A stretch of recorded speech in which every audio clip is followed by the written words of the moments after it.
শুরু দিয়ে দেখেন আবারও ডিজিটাল এমব্রয়ডারি সেলাই হয় তাড়াতাড়ি।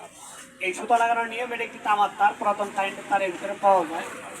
তারটা দুই ভাঁজ করে নিয়ে তারের মাঝে সুতাটা আটকে নেবেন, শুয়ের পিছন দিকে দিবেন, মাথা দিয়ে চলে আসবে একদম ইজি। মাথায় ছোট একটা ছিদ্র আছে, এই ছিদ্র দিয়ে আরেকবার পার করে নেবেন। সুতা লাগাইতে 2 মিনিট সময় লাগবে না। এটা কানার ভাই অন্তত একবার দেখে দিবেন, দ্বিতীয়বার দেখাতে হবে। তার খুলে রাখবেন, তার প্রয়োজন নেই।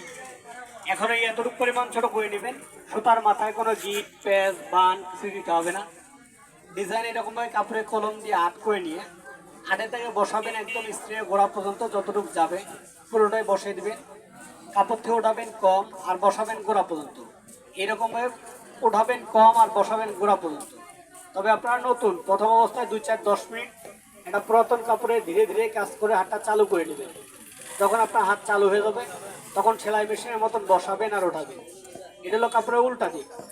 উল্টা দিক থেকে কাজটা চালাবে, আর এর থেকে সুন্দর হবে কাপড়ের সামনের দিক।